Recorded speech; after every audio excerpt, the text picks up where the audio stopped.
um resumão de propriedades coligativas. Toda vez que a gente pensar em propriedades coligativas, a gente vai estar pensando então em uma solução. Quando a gente pensa nessa nossa solução, a gente vai estar pensando na nossa pressão máxima de vapor. A nossa pressão máxima de vapor é a pressão que o meu líquido exerce sobre as paredes do meu recipiente. Todos os líquidos, eles exercem essa pressão, tá? Quando ele está aberto ou quando ele é fechado. A gente consegue conter essa pressão se a gente tem um sistema hermeticamente fechado, ou seja, que não tem troca de vapores com o exterior. Quando a gente pensa nessa nossa pressão de vapor, a gente já pode pensar nessa nossa volatilidade. O que é uma substância ser volátil ou não? A volatilidade está diretamente relacionada à temperatura com que essa minha solução ou essa minha substância, ela sai do estado líquido e ela vai para o estado gasoso. Ok? Quando a gente pensa então em temperaturas, quanto menor for essa temperatura no qual ela muda de estado físico, mais volátil ela é. E aí entra a nossa primeira relação entre a volatilidade e a nossa pressão de vapor, que é quanto mais volátil a minha substância, maior a minha pressão de vapor. Ou seja, se essa minha substância mudar de estado físico a uma temperatura menor, maior é a sua pressão de vapor, tá? Então, essa daqui é a nossa relação bem interessante que a gente já precisa fazer o conceito. Outra relação que a gente precisa ter bem claro, o que significa essa nossa vaporização? A gente tem duas formas dessa nossa vaporização acontecer, por meio da ebulição ou por meio da evaporação.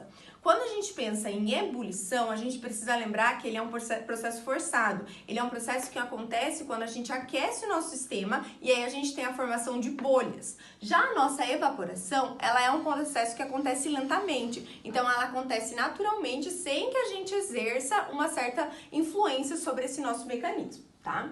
Outras coisas que a gente precisa pensar quando a gente fala em propriedades coligativas é nessa nossa temperatura de ebulição. Então, a relação da nossa temperatura de ebulição é sempre que a minha substância ela entrar em ebulição, ou seja, ela sair do líquido e ela for para o meu gasoso, significa que a pressão de vapor dessa minha solução, ela se igualou à minha pressão atmosférica. Isso daqui é uma coisa muito importante. Eu só vou ter a minha substância mudando de estado físico quando a minha pressão de vapor for igual à minha pressão atmosférica.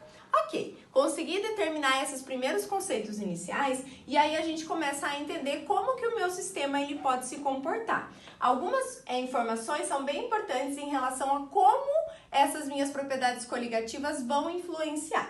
Por exemplo, a quantidade de partículas. Quanto maior for a minha quantidade de partículas, mais acentuadas vão ser as minhas propriedades. E aqui, quando a gente pensa em propriedades nessas quantidades de partícula, a gente precisa lembrar que nessa minha solução eu posso ter moléculas de origem molecular ou covalente ou iônicas. E aí, se essa minha substância ela for iônica, é bem possível que as minhas partículas sejam maior em quantidade do que as minhas partículas quando elas forem moleculares.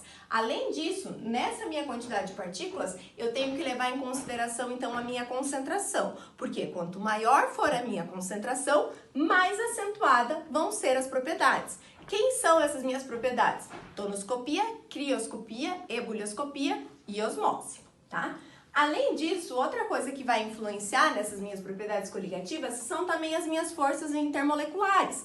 Então, quanto mais forte for a minha força intermolecular, menor a minha pressão de vapor. E aí eu coloquei aqui um resumão para a gente lembrar quem são essas forças intermoleculares. Então, a gente tem as ligações de hidrogênio ou interação de hidrogênio, que é quando o hidrogênio está ligado diretamente à FON, então fluorooxigênio ou nitrogênio, dipolo, normalmente moléculas polares, onde a gente tem a formação de polos na minha molécula, e a minha dipolo instantâneo e dipolo induzido, todas as minhas moléculas têm essa interação intermolecular, mas essa força ela é predominante quando a gente tem átomos ou moléculas que não têm diferença de eletronegatividade, ou seja, quando elas são apolares.